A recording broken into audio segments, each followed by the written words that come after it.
ডেকে ডেকে বলবে, ও পাগল পারা, ও দুষ্ট ছেলে, কোথা থেকে আগমন করেছ? আমার সন্তান তো দূরের কথা, দুনিয়াতে আমার বিবাহ শাদী হয় না। কি নাই, কি হয় নাই? সন্তান তো দূরের কথা, আমার বিবাহ হয় নাই। তুমি কোথা থেকে আসলা? কেন আমাকে মা বলে পরিচয় দিচ্ছ? আমার কোনো সন্তান নাই, দূর হও, দূর হও। এমনি আমার আল্লাহ জানিয়ে দেয়, এমনি করে ভাই ফিরিয়ে দিবে, মা ফিরিয়ে দিবে, ও উম্মিহি ও আবি, এবং তার বাবার কাছে যাবে, বাবা এমনি করে ফিরিয়ে দিবে। তারপরে বন্ধু মহলের কাছে যাবে। যে বন্ধু বান্ধব নিয়ে আজকে মাহফিলের গলা ছড়ি দিয়া ওই দোকানে আড্ডা করতেছ, বাড়িতে বসে বসে গপ্প মারতেছ, ওই বন্ধুর কাছে যাবে। বন্ধু বলবে, না না না, আমি তোমাকে চিনি না, চিনি না। শেষ পর্যন্ত বন্ধুরা আমার, তোমার আমার চিরসাথী অর্ধাঙ্গিনী স্ত্রী, যার জন্য আপন মায়ের মনে কষ্ট দিয়েছো, বাবাকে কষ্ট দিয়েছো, ওই স্ত্রীর মন রক্ষা করতে গিয়ে সংসারটা আলাদা করেছো, ঠিকই না? আসেনি এরকম? মায়ের মনে ব্যথা দিয়েছে, মায়ের মনে কষ্ট দিয়েছে, স্ত্রীর মনকে খুশি রাখার জন্য সন্তান বিবাহের কিছুদিন পরে আলাদা হয়ে গেছে, অন্য ঘরে থাকে, ভালো ভালো খাবার খায়, শহরে থাকে। ওয়ালাইন কাফারতুম ইন্না আযাবি লাশাদীদ। বন্ধুরা আমার, আল্লাহ নিজেই বলতেছেন কোরআনুল কারীমের ভাষায়, জানিয়ে দিতেছেন, ও আমার বান্দা বান্দীরা, আমি আল্লাহর অফুরন্ত নিয়ামত তোমাদের জন্য জমিনে ছিটিয়ে দিয়েছি, তোমাদের জন্য জমিনে দিয়েছি, তোমাদের জন্য আমি ছেড়ে দিয়েছি। যেমন আকাশ আমি আল্লাহর দেয়া নেয়ামত, জমিন আমি আল্লাহর দেওয়া নেয়ামত, বাতাস আমি আল্লাহর দেয়া নেয়ামত, আগুন আল্লাহর দেয়া নেয়ামত, পানি আল্লাহর দেয়া বড় নেয়ামত, ঠিক না বন্ধুরা আমার? এই জন্য আল্লাহ বলেন, ও আমার বান্দা বান্দীরা, যখন তোমার কোনো কিছুই বলতে কিছুই ছিলে না, তুমি কোথায় ছিলা, তুমি কোথায় ছিলা তুমি নিজেও জানো নাই, জানতে না, তোমার আত্মীয় স্বজন কেউ জানে নাই। তুমি ছিলা এই জমিনের ফসলের সাথে মিলেমিশে, ফল ফলাদির সাথে মিলেমিশে, বিভিন্ন খাদ্য দ্রব্যের সাথে তুমি মিলেমিশে ছিলা। সেই ফল আর সেই ফসল তোমার মা খেয়েছে, তোমার বাবা খেয়েছে, ঠিক কিনা? সেই জমিনের উৎপন্ন ফসল আর ফল ফলাদি তোমার মা ভক্ষণ করেছে, তোমার বাবা ভক্ষণ করেছে। সেই ফল আর ফসলের নির্যাস পদার্থ দিয়া আমি আল্লাহ তোমার বাবার এবং তোমার মায়ের পেটের ভিতরে এক ফোঁটা নাপাক পানি আমি তৈরি করেছি। সে এক ফোঁটা নাপাক পানি তোমার মায়ের ইহরামের ভিতরে আমি স্থাপন করে দিয়েছি। শিশুদানের ভিতরে আমি প্রবেশ করাইয়া ওই জায়গা আমি আল্লাহ রক্ষণাবেক্ষণ করে ধীরে ধীরে মাসের পর মাস অতিক্রম করে 10 মাস 10 দিন তোমাকে লালন পালন কইরা পূর্ণাঙ্গ একটা মানুষ হিসাবে তোমাকে দুনিয়াতে আমি আল্লাহ প্রেরণ করেছি। হে আমার বান্দা বান্দীরা, যেখানে তুমি ছিলে না, তোমার অস্তিত্ব কিছুই ছিল না, সেই জায়গা আমি আল্লাহ এত সুন্দরভাবে তোমাকে তৈরি করলাম, এত সুন্দরভাবে তোমাকে অবকাঠামো দিয়ে বানাইলাম। নাকের জায়গায় নাকটা দিলাম, চোখের জায়গায় চোখ দিলাম, মুখের জায়গায় মুখ দিলাম, হাতের জায়গায় হাত দিলাম, পায়ের জায়গায় পা দিলাম। একটা অঙ্গ যেই জায়গায় দেওয়া দরকার সেই জায়গায় আমি দিলাম। আমি আল্লাহ পারতাম তোমার নাকটাকে পিছন দিয়া দিতাম, ঠিক কিনা? আমি আল্লাহ পারতাম তোমার একটা চোখ পিছনের দিক দিয়ে দিতাম, একটা চোখ তোমার কানা করে বানাইতে পারতাম, একটা হাত তোমার কেটে দিতে পারতাম, একটা পা তোমার বাঁকা করে দিতে পারতাম। কিন্তু আমি আল্লাহ তোমার প্রতি দয়া আর মায়া করে কি করে কথা কন, দয়ার মায়া করে অনুগ্রহ করে তোমাকে স্বয়ং সম্পূর্ণভাবে এত সুন্দর অবকাঠামো দিয়ে একটা মানুষ রূপে তোমাকে বানাইলাম, বানাইয়া তোমাকে দুনিয়াতে প্রেরণ করলাম। এখন বান্দা তুমি দুনিয়াতে আসছো, দুনিয়াতে আগমন করেছো। ও বান্দা, তোমার পূর্বের কথা তুমি ভুলে গেছো। যেদিন তোমার দেহের মধ্যে প্রাণ ছিল না, যেদিন তোমার প্রাণ পাখি আমি তৈরি করেছিলাম, সেই দিন আলমে আরহার জগতে সমস্ত রূহকে একত্রিত করে আমি আল্লাহ প্রশ্ন করেছিলাম, আলাস্তু বিরব্বিকুম। জোরে জোরে বলেন সুবহানাল্লাহ। সমস্ত রূহ জগৎ যেখানে অবস্থান করব, সেই জায়গায় আমি আল্লাহ একটা প্রশ্ন করেছিলাম, হে রূহ জগৎ, আমি আল্লাহ কি তোমাদের প্রভু নহি? আমি কি তোমাদের মালিক নহি? সেই দিন সেই নবী রাসূলগণের আত্মা এবং তোমাদের আত্মা, আউলিয়া কেরামদের আত্মা, সমস্ত প্রাণী জগতের রূহগুলো এক বাক্যে স্বীকার করেছিলেন, ক্বালু বালা। বলেন না সুবহানাল্লাহ। এক বাক্যে সেদিন মানুষগুলো উচ্চারণ করেছিলেন, ক্বালু বালা। হ্যাঁ প্রভু, আপনি আমাদের প্রতিপালক, আপনি আমাদের রব, আপনি আমাদের খালেক, আপনি আমাদের মালিক, ঠিক কিনা? সেদিন তুমি স্বীকার করেছিলা। আজ এত সুন্দর অবকাঠামো দিয়া বানাইয়া, এত সুন্দর অগণিত নেয়ামত বক্ষণ করাইয়া তোমাকে লালন পালন করতেছি। ও আমার বান্দা বান্দিরা, এখন জমিনে আইসা কেমন করে আমি আল্লাহকে ভুলে গেলাম, ঠিক কিনা? আর জোরে বলেন ঠিক কিনা? আল্লাহ তাআলা কোরআনের অন্য জায়গায় বলেন, কাইফা তাকফুরুনা বিল্লাহি ওয়া কুনতুম আমওয়াতান ফাআহইয়াকুম সুম্মা ইউমীতুকুম সুম্মা ইউহয়ীকুম সুম্মা ইলাইহি তুরজাউন।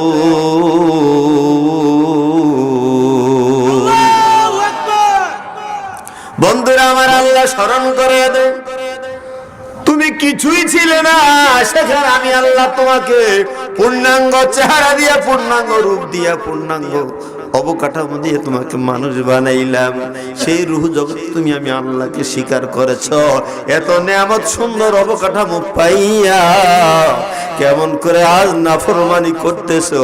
আমি আল্লাহর হুকুম তোমার কাছে ভালো লাগে না। বন্ধুরা আমার, আল্লাহ বলেন, কাইফা তাকফুরুনা বিল্লাহ, কেমন করে আমি আল্লাহকে অস্বীকার করতেছো, আমি আল্লাহর নাফরমানি করতেছো। জান্নাতের বাগান সাজাইছো, কোরআনের বাগান সাজাইছো, আউলিয়া কেরামদেরকে দাওয়াত করেছো, আলেম ওলামাদেরকে ডেকে এনেছো। কেমন করে রে তুমি নাফরমান হইয়া এখনো বাড়িতে বইসা রইছো? বন্ধুরা আমার, আল্লাহর আদালতে তুমি যদি আসামি হয়ে দাঁড়াও, আল্লাহর কাঠগড়ায় যদি তুমি আসামি হয়ে যাও, দুনিয়ার আসামি তো জামিন হয়, দুনিয়ার আসামি তো খালাস পায়, আল্লাহর আদালতের আসামি হলে রে তোমার আমার কোনো উপায় থাকবে না। থাকবে? থাকবে না। কথা বলেন, থাকবে? কোন উপায় থাকবে? একটা নেকের অভাব যদি হয়ে যায়, একটা নেকের অভাবে যদি তুমি জাহান্নামে সাব্যস্ত হয়ে যাও, সেই ময়দানে হাসরে একটা নেক দেওয়ার মতো কোনো বন্ধু পাওয়া যাবে না।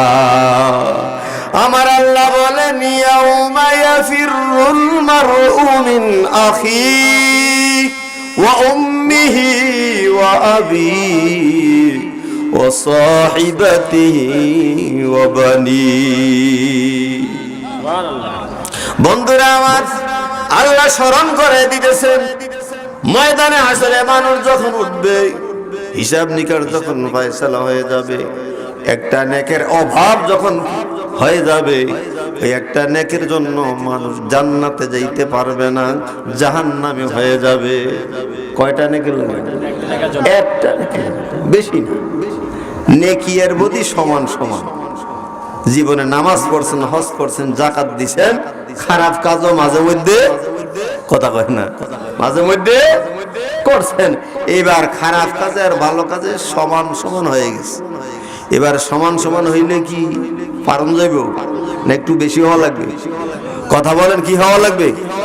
একটু বেশি হওয়া লাগবে।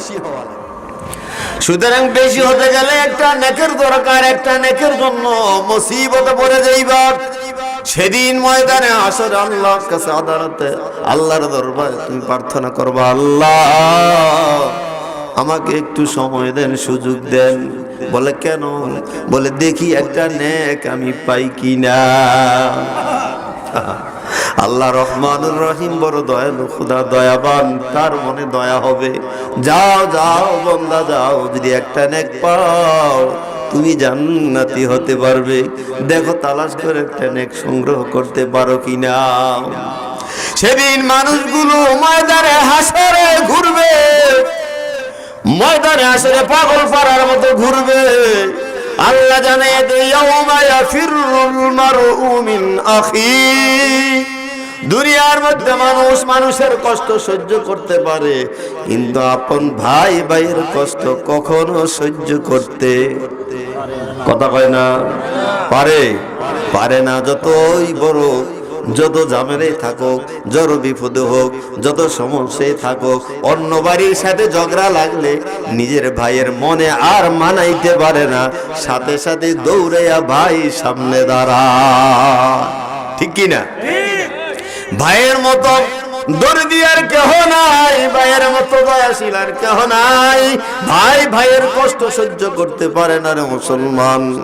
সেই দিন ময়দানে আসরে ভাইয়ের কাছে সর্বপ্রথম মানুষগুলো যাবে, গিয়ে বলবে, ভাই তুমি আমার জন্য দুনিয়াতে কতই না কষ্ট করেছো, আমিও তোমার জন্য কতই না কষ্ট করেছি।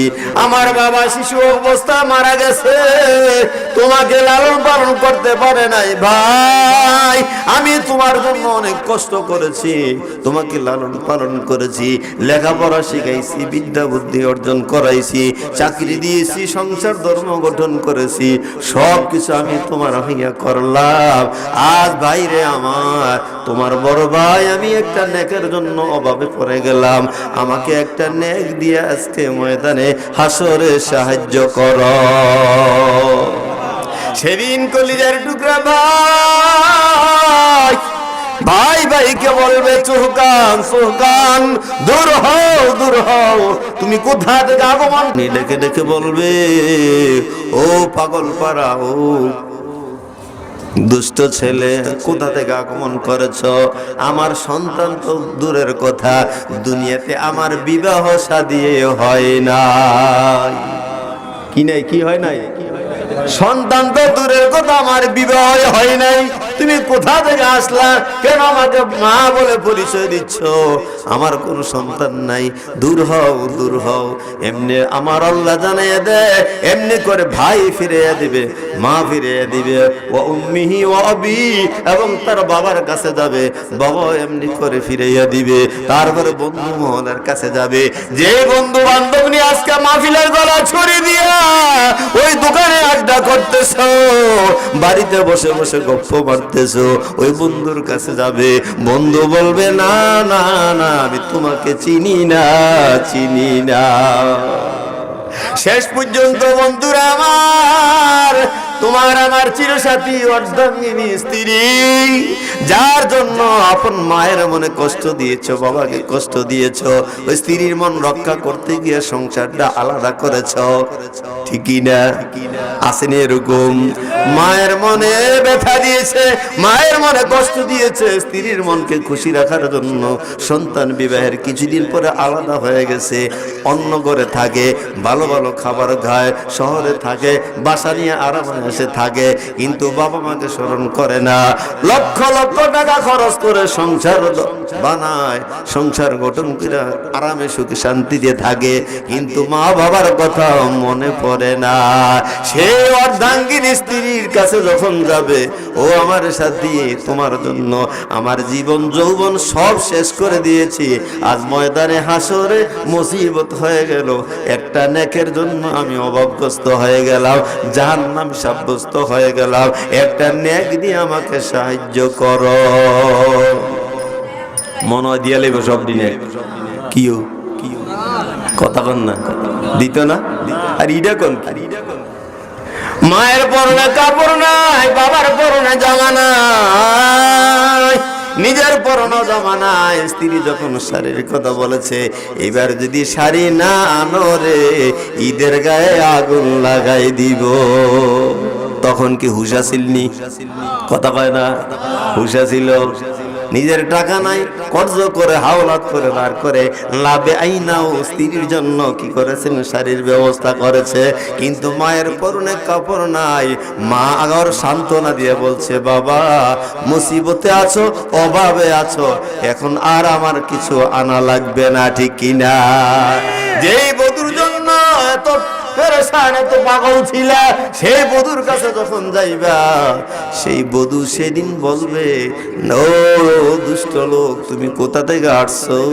তুমি কেন আমাকে স্ত্রী বলে স্বীকারোক্তি দিচ্ছ?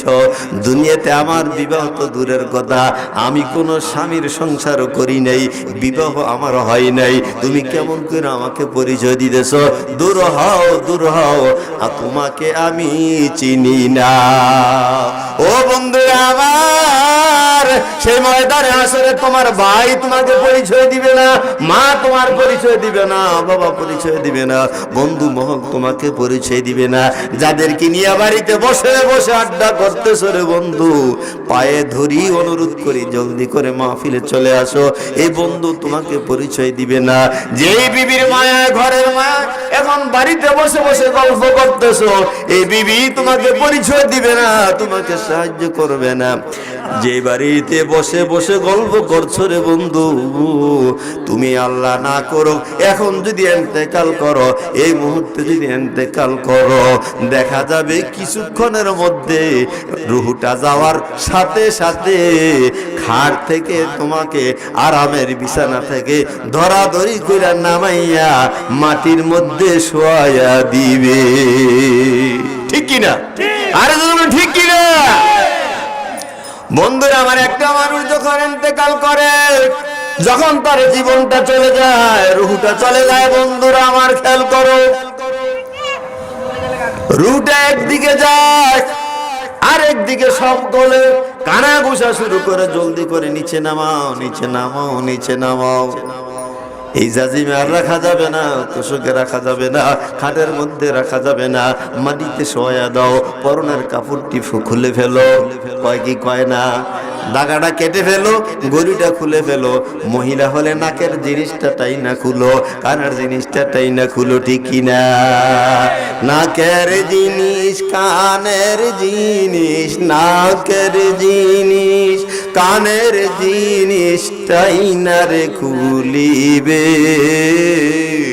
সেদিন তোমার আপন বলতে কেউ নাহি হবে, সেদিন তোমার আপন বলতে কেউ নাহি হবে, ঠিক কিনা? হাতের ঘড়ি, চোখের চশমা তাই না খুলিবে, সেদিন তোমার আপন বলতে কেউ নাহি হবে।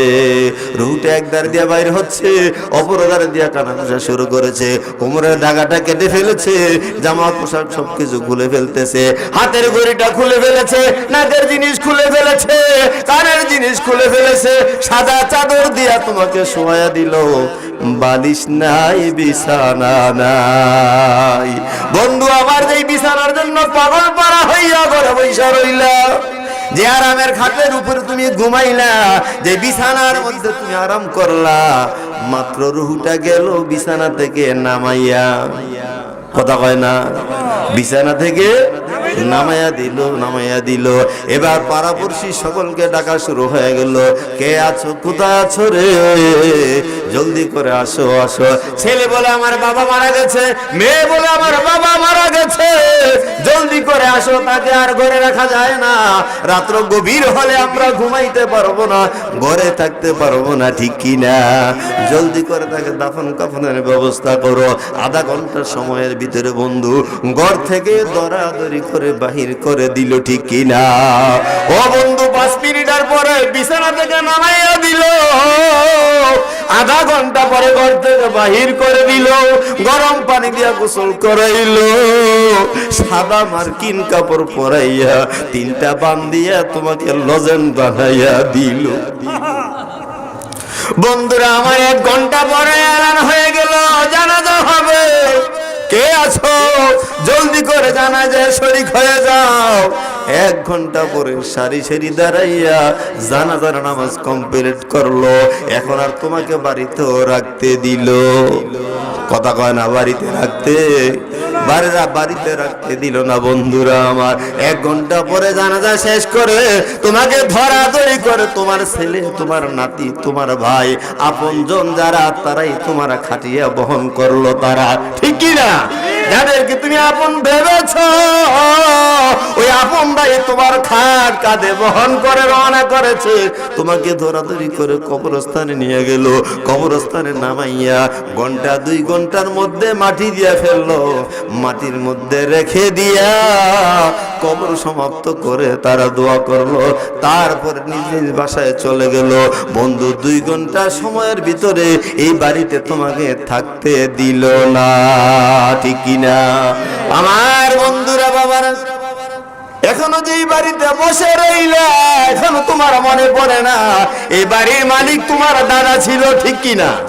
এই বাড়ির মালিক তোমার বাবা ছিল। এই বাড়ির মালিক এখন তুমি হয়েছো। এমন একদিন হবে রে এই বাড়ির মালিক তুমিও থাকবে না। কি বলেন থাকবো? যারা বাড়িতে বইয়ে রয়েছে তারা মনে থাকবো? কথা কন।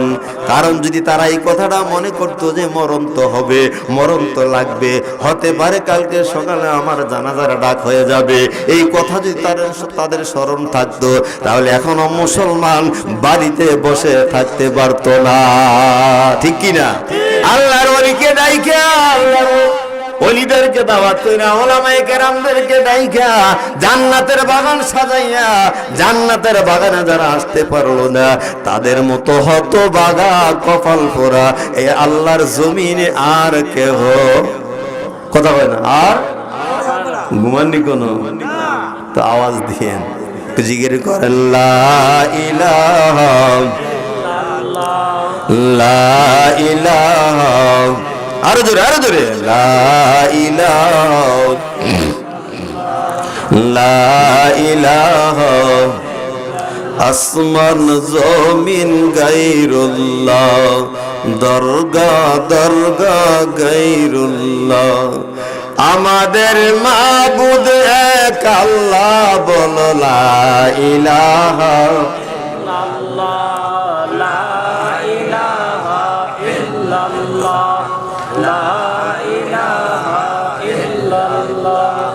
লা ইলাহা লা ইলাহা ইল্লাল্লাহু মুহাম্মাদুর রাসূলুল্লাহ সাল্লাল্লাহু আলাইহি ওয়াসাল্লাম। অসুবিধা হয়? আরো জোরে বলো, অসুবিধা হয়? কার কার অসুবিধা হাত তোলেন তো দেখি। মাশাআল্লাহ মাশাআল্লাহ। যারা বাহিরে তাগো অসুবিধা হইতাছে, ঠিক না? হুজুরে খালি আম করে ইন্ডিকেট করে কথা কইতাছে রে, আমরা যে যাই না।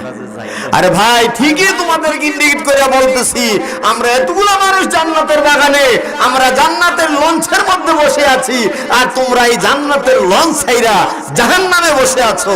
তোমাদের জন্য আমাদের আফসোস লাগতেছে। অনুরোধ করি, পায়ে ধরি, মাহফিলে চলে আসো, কপালটাকে খুলো, তকদিরটাকে খুলো। কি বলেন? আসলে লাভ না লস? মাফে থাকবো ততক্ষণ রহমত উপরে বর্ষণ হইতেই থাকবে, গুনাহগুলি মাফ হইতেই থাকবে। জান্নাতের সামিয়ানার ভিতরে যারা ঢুকবে তারা নিষ্পাপ, জান্নাতের সামিয়ানার ভিতরে যারা ঢুকবে তারা জান্নাতি। বলেন না সুবহানাল্লাহ? শীতের ডরে সুবহানাল্লাহ কইতেছে না। আমার ভাই আল্লাহ তাআলা কুরআনুল কারীমে সূরাতুন নিসা বলতেছেন, আইনামা তাকুনু ইউদরিকুমুল মাউত ওয়ালাউ কুনতুম ফি বুরুজিম মুশাইয়াদা। হে দুনিয়ার মানুষ, মরণ তো লাগবে, কি বলেন? মরণ, মরণ থেকে বাঁচা যাবে? মরণ থেকে রক্ষা পাবে? মরণ থেকে বাঁচা যাবে না, মরণ থেকে রক্ষা যাবে না। দুনিয়ার আসামি যদি হও রে, পুলিশের হাতে যদি তুমি ধরা পড়ে যাও, এসপির হাতে যদি ধরা পড়ে যাও, তোমাকে জামিন করা হয়, ঠিক কি না?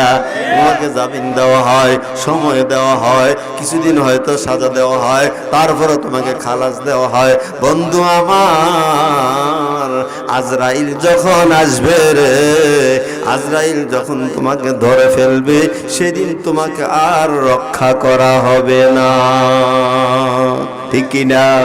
আরো জোরে বলেন ঠিক কিনা? আল্লাহ বলেন আইনামা তাকুনু ইউদরিকুমুল মাউত ওয়ালাউ কুনতুম ফি বুরুজিম মুশাইয়াদা।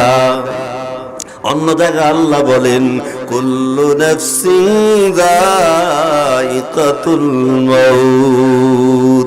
কবির ভাষায় বলেন ইয়া হামসব মুসাফির হায়, কবর আখের ঠিকানা, কুই আগে রওয়ানা হায়, কুই পিছে রওয়ানা। ইয়া হামসব মুসাফির হায়, কবর আখের ঠিকানা, কুই আগে রওয়ানা হায়, কুই পিছে রওয়ানা, কুই আগে রওয়ানা হায়, কুই পিছে রওয়ানা।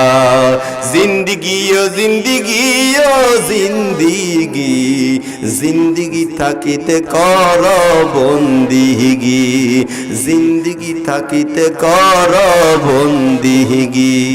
জিন্দিগানি মেঘের পানি যাচ্ছে চলে যমুনায়, জিন্দিগানি মেঘের পানি যাচ্ছে চলে যমুনায়। এই দুনিয়ার বাড়ি গাড়ি পরে থাকবে দুনিয়ায়, এই দুনিয়ার বাড়ি গাড়ি পরে থাকবে দুনিয়ায়। নারে তাকবীর! দিন ইসলাম, দিন ইসলাম।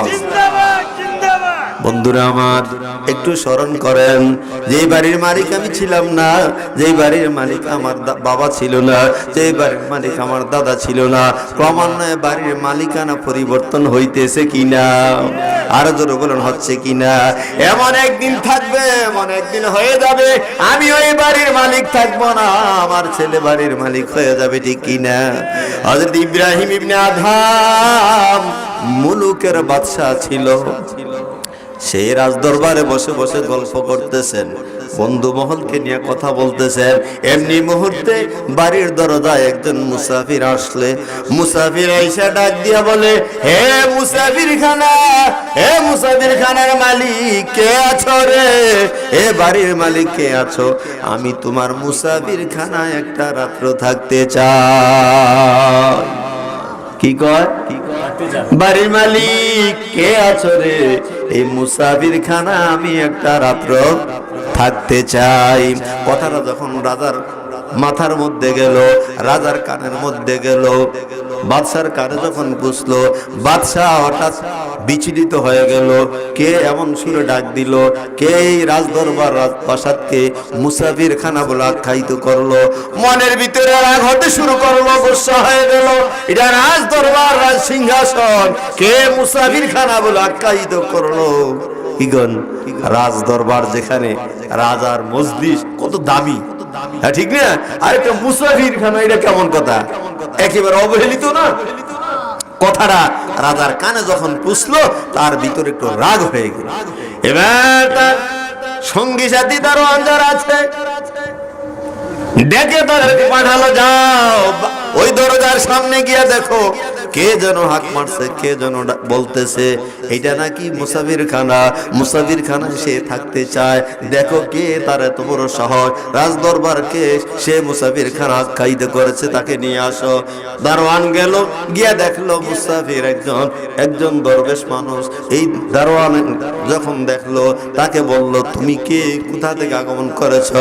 বলে, ভাই আমি একজন পথিক, আমি একজন মুসাফির। বলে, কেন আসছো? বলে, আমি এই রাত্রটাই আর এই মুসাফির খানায় থাকতে চাই। বলে, কেন? বলে, হ্যাঁ আমার ঘরবাড়ি কিছু না, আমিও মুসাফির, এই মুসাফির খানায় থাকতে চাই, যদি একটু অনুমতি পাই। বলে আসো তুমি রাজ দরবারে আসো, রাজার কাছে আসো। এবার রাজার দরবারে নিয়ে গেলেন। রাজার কাছে যখন হাজির করালেন, যখন মুলকের বাদশাহ তার সামনে হাজির করালেন, জিজ্ঞাসা করলেন তুমি কে, কোথা থেকে আগমন করেছো, কি চাও? বলতেছে আমি একজন মুসাফির। বলে কি হইছে? বলে আমি এই রাত্রটাই মুসাফির খানে থাকতে চাই। ইব্রাহিম ইবনে আদম আবার যখন শুনলো, তার মুখে আবার বলল এই মুসাফির খানে থাকতে চায়, তিনি রাগ থেকে আরো রাগ হয়ে গেল, গুসা থেকে আরো গুসা হয়ে গেল। এবার ডেকে বলতে তোমার এত বড় সাহস, এই রাজ দরবারকে তুমি মুসাফির খানা আখ্যায়িত করলা, এই রাজ সিংহাসনে তুমি মুসাফির খানা বললা, কেন তোমার তো বড় সাহস? বলে হ্যাঁ আমার তো সাহসের কোনো কিছু নাই, আমি মুসাফির খানাকে মুসাফির খানা বলে আখ্যায়িত করছি। বলে আবার বলো মুসাফির খানা কেমনে? মুসাফির খানা তোমাকে এখন দেখাইয়া দেব। এবার বলতেছে তুমি কেমনে মুসাফির খানা বললা জানতে চাই। বলে হ্যাঁ রাজা মহাশয়, আপনি রাগ হয়েন না, গুসা হয়েন না, আমি জানতে চাই এই বাড়ির মালিক আপনার আগে কে ছিল? প্রশ্নটা কি? এই বাড়ির মালিক, রাজ দরবারের মালিক, এই মুলুকের মালিক আপনার আগে কে ছিল? এবার বলতেছে আমার বাবা ছিল। বলে তিনি কোথায়? বলে মরে গেছে। কোথায়? বলে কবরস্থানে। বলে কবে আসবে? বলে ও বোকা, মানুষ মরে যদি কবরে যায় সে কি আবার ফিরে আসে নাকি? বলে ঠিক আছে মানলাম তোমার কথা, তোমার বাবা ফিরে আসবে না। তোমার বাবার আগেই বাড়ির মালিক কে ছিল? বলে আমার দাদা ছিল। বলে তিনি কোথায়? বলে তিনিও মরে গেছে। বলে কোথায়? বলে কবরস্থানে। বলে তিনি কবে আসবেন? বলে আরে বোকার ঘরে বোকা, যে মানুষ মরে যায় আর কবরে যায় সেই মানুষ কি আর ফিরে পাওয়া যায়? বলে রাজা মহাশয় রাগ করেন না, গুসা করবেন না, আমি যখন মুসাফির খানা বললাম আপনি রাগ হয়ে গেলেন, গুসান্বিত হয়ে গেলেন। আমি বলতে চাই যেই বাড়ির মালিক একজন চিরদিন থাকে না, যেই জায়গার মালিক একজনের চিরদিন থাকে না, ক্ষণিকের মধ্যে পরিবর্তন হয়। কি ক্ষণিকের মধ্যে? মাঝে মধ্যে যখন পরিবর্তন হয়, যে চলে যায় আর ফিরে আসে না, যে চলে যায় আর ফিরে আসে না। এই জায়গা, এই বাড়ি, এই মালিক মুসাফির খানা ছাড়া আর কিছু হতে পারে না। ইব্রাহিম ইবনে আদম যখন মুসাফিরের কথাটা শুনলেন, এবার তার মনের ভিতরে, তার ব্রেনের ভিতরে লাগছে কথাটা তো সত্য বাস্তব। আমার দাদা বাড়ির মালিক ছিল, দাদা চলে গেল, বাবা মালিক ছিল, বাবা চলে গেল, আমিও তো থাকবো না, আমিও তো চলে গেলে আর ফিরে আসবো না। সুতরাং যেই জায়গাতে মানুষ চিরদিন থাকে না, বারবার পরিবর্তন হয়, এইটা তো সত্যি মুসাফির খানা। সুতরাং আজ আমি এই মুসাফিরের কাছে আমি স্বীকারোক্তি দিলাম, বাবা তোমার সাথে আমি রাগ করেছি, গুসা করেছি, অন্যায় করেছি, আমি মাপ চাই, ক্ষমা চাই, আমার বুঝে আসছে এটা মুসাফির খানা সত্যি, তাছাড়া আর কিছু না। এবার রাজপ্রাসাদের সবাইকে ডেকে বলল, এই রাজ দরবারের মালিক দাদা ছিল, তিনি চলে গেলেন, বাবা ছিল, তিনি চলে গেলেন, আমিও চলে যাব, তবে আমি আর রাজ দরবারে থাকতে চাই না। কি চাই না? কথা বলেন, কি বলে? আমি আর রাজ দরবারে থাকতে চাই না। বলে কি করবেন? বলে হ্যাঁ, আমি যেহেতু সবাই চলে গেছে আমিও চলে যাব, আমি এখানে আর থাকবো না। বলে ঠিক আছে, যদি আপনি নাই থাকেন চলে যান। রাজ দরবারে সব কিছু এমনি ছেড়ে দিয়া সেই ইব্রাহিম ইবনে আদম জঙ্গলের দিকে রওনা করে বের হয়ে গেলেন। বন্ধুরা আমার, ইব্রাহিম ইবনে আদম জঙ্গলে গেলেন, জঙ্গলে গিয়ে ধ্যানমগ্ন হয়ে গেলেন। এবার মনের ভিতরে জল্পনা কল্পনা, আমাকে কে পাঠাইছেন, কে বানাইছেন, কে বানাইছেন, কে পাঠাইছেন, কোথায় পাঠাইছেন, আবার কোথায় নিয়ে যাবেন, তাকে চিনা দরকার, ঠিক কিনা? তাকে চিনা দরকার। তিনি আমাকে কেন পাঠাইলেন? তিনি খুঁজতে শুরু করলেন, খুঁজতে খুঁজতে, রিসার্চ করতে করতে এবার তার মগজে এসে গেল আল্লাহর কোরআনে মেসেজ দিয়েছেন, মা খালাকতুল জিন্না ওয়াল ইনসা ইল্লা লিয়াবুদুন। জোরে জোরে বলেন সুবহানাল্লাহ। তিনি কোরআনের ওই জায়গা যখন দেখলেন, ওই কথা যখন তার দেমাগে আসলো, আল্লাহ বলতেছেন, ও দুনিয়ার মানুষ, আমি তোমাদেরকে অযথা বানাই নাই, তোমাকে রাজত্ব করার জন্য বানাই নাই, প্রেসিডেন্ট হওয়ার জন্য বানাই নাই, মন্ত্রী হওয়ার জন্য বানাই নাই, চেয়ারম্যান হওয়ার জন্য বানাই নাই, মেম্বার হওয়ার জন্য বানাই নাই, অট্টালিকার মালিক হইবা এই জন্য তোমাকে বানাই নাই। তোমাকে বানাইছি একমাত্র আমি আল্লাহর গোলামি করার জন্য।